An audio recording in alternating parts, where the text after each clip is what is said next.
علی بھائی، عورت کے پردے کا کیا مسئلہ ہے؟ آواز کا پردہ ہے کہ نہیں ہے؟ چہرے کا پردہ ہے کہ نہیں ہے؟ ہاتھوں کا پردہ ہے کہ نہیں؟ قرآن کا اسلوب تو آپ کو بتا رہا ہے. امہات المومنین کو کہا گیا ہے کہ آپ نے سورۃ الاحزاب سورہ نور پڑھ کے دیکھیں, آپ نے اس طریقے سے لچھے دار انداز میں گفتگو بھی نہیں کرنی. پردے میں بھی جو لوگ عورتوں کے اس طرح کے پردے کے قائل نہیں, وہ امہات المومنین کے پردے کے قائل ہیں. قرآن میں آیا ہے کہ وہ جو تمہاری مائیں ہیں انہوں نے بھی اپنے بچوں کے ساتھ جو آنری طور پر النبی اولی بالمؤمنین من انفسہم وازواجہم امہاتہم, لچھے والے انداز کے اندر, لچھے دار انداز میں گفتگو نہیں کرنی, کہیں کسی کے دل کا روگ کوئی ایکٹیویٹی پرفارم نہ کرے.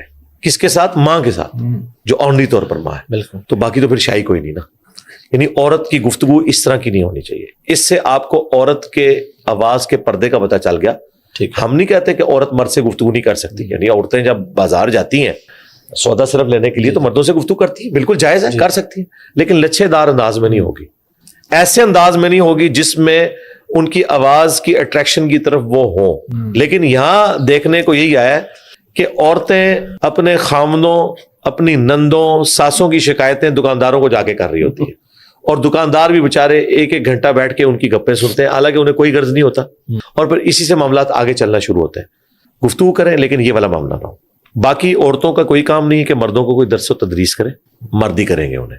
سیدہ عائشہ کی مثال دینا بالکل غلط ہے, کیونکہ وہ نبی علیہ السلام کی آئلی زندگی ٹرانسفر کر رہی تھی. ان کے بعد کوئی لیگیسی آگے چلی نہیں ہے کہ کبھی کسی عورت نے مرد کو درس دیا ہو.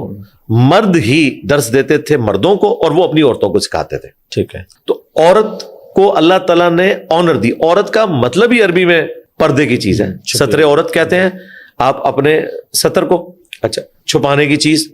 تو رہا چہرے کا پردہ, قرآن کے مزاج میں, قرآن میں ہے کہ عورت کے زیور کی چھنکار بھی باہر نہ سنائی دے زینت کے طور پہ. اس سے آپ کو اللہ کا مزاج تو پتہ چل گیا. جو خدا عورت کے زیور کی چھنکار کو باہر مرد کو اٹریکٹ کرنے کے پوائنٹ آف ویو سے ایک زہر قاتل سمجھتا ہے, وہ زینت کی سب سے بڑی چیز چہرے کو کھولنے کی اجازت کیسے دے گا؟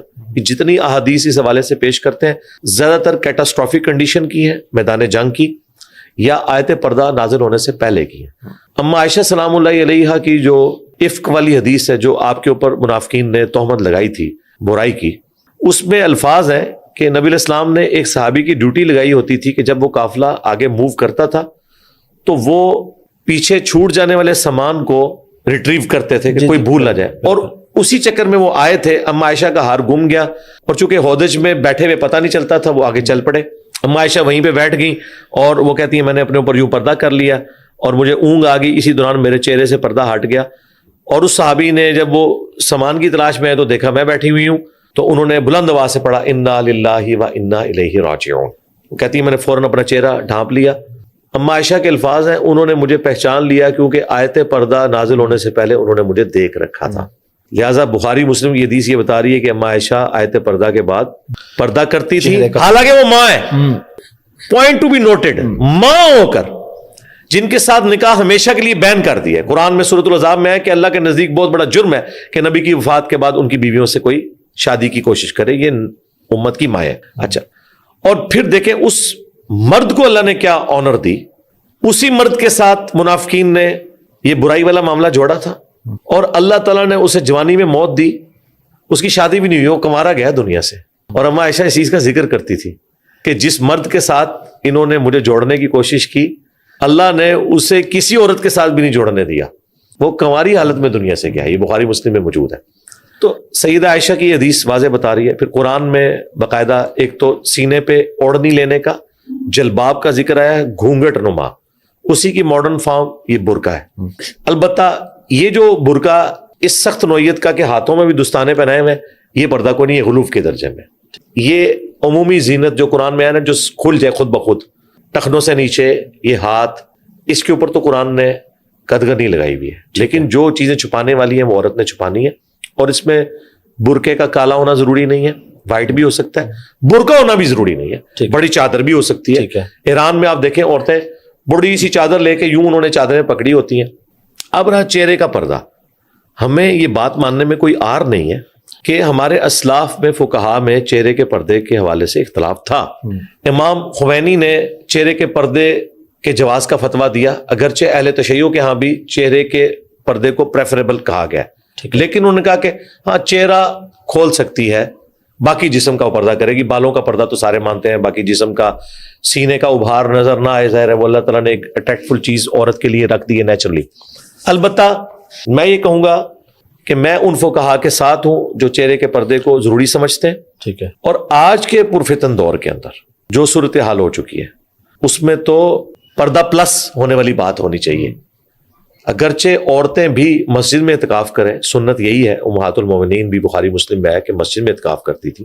لیکن اب یہ جو پرفتن دور ہے جس کے اندر CCTV کیمرے لگے ہوئے ہیں، سیکیورٹی نہیں ہے ہمارے ملکوں میں. میں یورپ، امریکہ یا حرمین کی بات نہیں کر رہا، وہاں تو عورتیں ضرور کریں، وہ علیحدہ پورشن بنا ہوا ہے. لیکن یہاں پہ جو لوگوں کی ویڈیوز بھی لیک ہو جاتی ہیں، عورتیں ہی عورتوں کی ویڈیوز بنا کے لیک کر دیتی ہیں. عورتوں نے اگر جمعے کی نماز کے لیے بھی مسجد میں جانا ہے وہ پردے کا اہتمام کریں، عورتوں کے سامنے بھی نہ کھلے. یہ ڈاکٹر فرحت ہاشمی، وہ عورتوں کے سامنے بھی اپنا نقاب نہیں کھولتی جی، الا ماشاء اللہ. عورتیں بھی جو ان کے درس میں بیٹھتی ہیں نا جی، وہ نقاب کی حالت میں ہی رہتی ہیں. ظاہر ہے کہ اتنا پرفتن دور ہے، لوگ ویڈیوز کے ذریعے کچھ بھی کر سکتے ہیں. بہرحال جو اس طرح کے ڈومیننٹ ہیں ان کو تو زیادہ احتیاط کی ضرورت ہے. رہا عام عورتوں کو، ٹھیک ہے، وہ چہرے کے پردے میں ان کی ایک حیا والا معاملہ ہے. رہا لوگوں کی نظر اور یہ کہنا کہ پردہ چہرے کا جو آپ کروا رہے ہیں پردے تو دل کی کیفیت کا نام ہے. میں مانتا ہوں کہ کئی لوگ ایسے ہیں کہ نہ وہ برقع دیکھتے ہیں، نہ چہرہ کھلا ہوا دیکھتے ہیں، نہ وہ نقاب والا دیکھتے ہیں. انہوں نے بد نگاہی کرنی ہی کرنی ہوتی ہے، اور جنہوں نے نہیں کرنی انہوں نے نہیں کرنی. لیکن ایک مسلمان عورت کی شان اسی میں ہے. میں آپ کو بتاؤں کچھ عرصہ پہلے، بلکہ اب تو کئی سال ہو چکے ہیں، CNN کے اوپر ایک ڈیبیٹ چل رہی تھی پردے کی.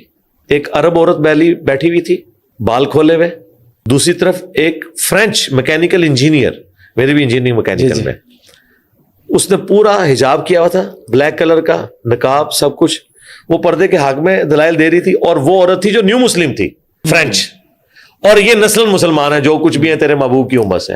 یہ بال کھول کے تو کہہ رہی تھی کہ اسلام میں چہرے کا پردہ کوئی نہیں ہے. نان مسلم اگر تحقیق کر کے اسلام میں آیا ہے تو اسے پتہ ہے کیا ہے.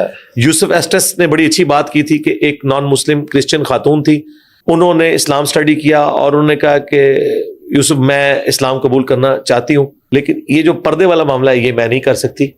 تو وہ کہتے ہیں کہ میں نے اس سے کہا کہ تم اسلام قبول کر لو، انشاءاللہ بعد میں اللہ نے توفیق دی تو کر لینا. تو اس نے آگے سے کہا کہ میں نے قرآن سٹڈی کیا ہے، میں نے احادیث پڑھی ہیں، کیا میں اللہ کا یہ والا حکم اپنی مرضی سے چھوڑ کر مسلمان رہ جاؤں گی کہ اپنی مرضی کے حکم کو میں مان رہی ہوں؟ اسلام تو نام ہی ہے سبمٹ یور ول ٹو اللہ، اللہ کے حوالے کرنا اپنی مرضی کو. وہ کہتے ہیں میں اتنا شرمندہ ہوا کہ دیکھو یہ بھی مسلمان نہیں ہوئی، اسے یہ پتا ہے کہ اگر خدا کو ماننا ہے پھر خدا کی بھی ماننی ہے. انہیں کیا پتا کہ یہ پاکستان میں کروڑوں لوگ ہیں جو کہتے ہیں کہ خدا کی ماننے کی ضرورت نہیں، جو کچھ بھی ہے تیرے محبوب کی امت سے. خیر 6 مہینے بعد وہ ایگری کی.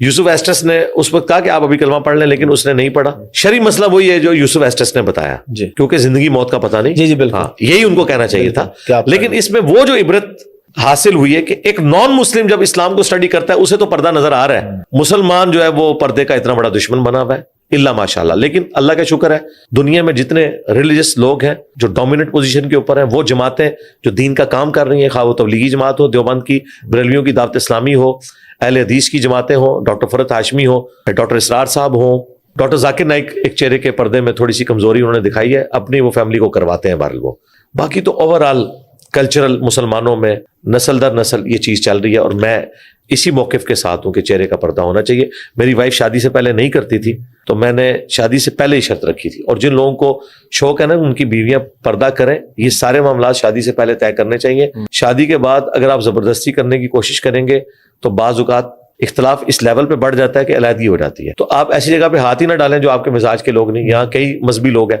ہاں وہ لوگ جو بعد میں یعنی ایک ریلیجن کے راستے پہ آئے ہیں وہ اپنی بیویوں کو پھر سپیس دیں، کیونکہ ان کی بیویوں نے اس وقت ان سے شادی کی تھی جب وہ اس طرح اپنے کریکٹر سے منوائیں. کچھ عرصہ گزرے گا، امید ہے انشاءاللہ تعالیٰ قبول کر لیں.